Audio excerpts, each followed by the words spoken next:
সর্বভারতীয় তৃণমূল কংগ্রেসের রাজ্য এবং জেলা কমিটির নির্দেশে ক্রান্তি ব্লক তৃণমূল কংগ্রেসের নবগঠিত যে কমিটি, সেই কমিটি গঠিত হয়। তারই আজকে আমাদের এখানে প্রথম সভা। এই সভায় আমাদের সকলেই উপস্থিত হয়েছেন, যারা সদস্য হয়েছে সকলের উপস্থিতিতে আজকে আমাদের এই সভাটি এখানে অনুষ্ঠিত হয়। এবং এই সভায় আমাদের যেটা আলোচনা হয়, আমরা আগামী যে পঞ্চায়েত নির্বাচন, সেই পঞ্চায়েত নির্বাচনে বুথে বুথে আমাদের প্রচার, বুথে বুথে সাধারণ মানুষের কাছে যাওয়া, পাশাপাশি আমাদের যে সরকারের যে উন্নয়নমূলক যে কাজকর্মগুলো সেগুলোকে মানুষের সামনে তুলে ধরা।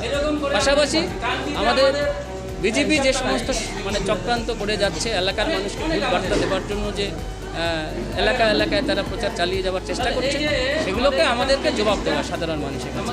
এবং সেই জায়গাগুলো আমাদের তৈরি করে নিয়ে আগামী পঞ্চায়েত ইলেকশনে আমাদের তৃণমূল কংগ্রেস এই ক্রান্তি ব্লকে 6টা অঞ্চলে ভালো ফল করবে বলে আজকে আমরা এই সভা থেকে আমরা বুঝতে পারি।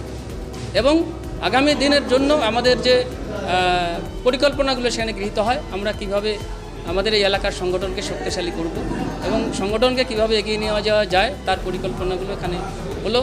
এবং আর 7 তারিখ আগামী 7ই ডিসেম্বর আমাদের মহিলা সমাবেশ ক্রান্তিতেই হবে, আমরা ক্রান্তি বাজারেই সেটা অনুষ্ঠিত হবে।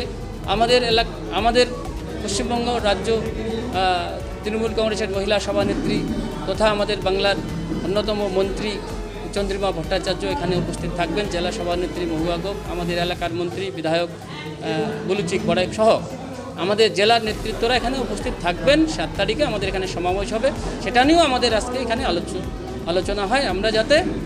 আমরা হাজারে হাজারে মহিলাদের সেদিনকে সমাবেত করতে পারি, তার চেষ্টা আমরা চালিয়ে যাব।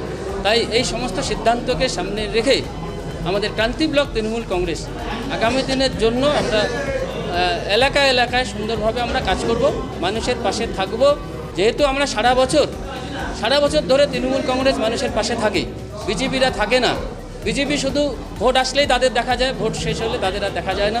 তাই আমরা সারাক্ষণ সর্বক্ষণের জন্য আমরা সাধারণ মানুষের থেকে আমরা কাজ করব এবং তৃণমূল কংগ্রেসকে শক্তিশালী করব, যেটা আমাদের সম্মানীয় আমাদের সভানেত্রী মমতা বন্দ্যোপাধ্যায় এবং সর্বভারতীয় সাধারণ সম্পাদক অভিষেক বন্দ্যোপাধ্যায় যে সমস্ত নির্দেশ আমাদের দেন, সেগুলো আমরা কার্যকরী করবার জন্য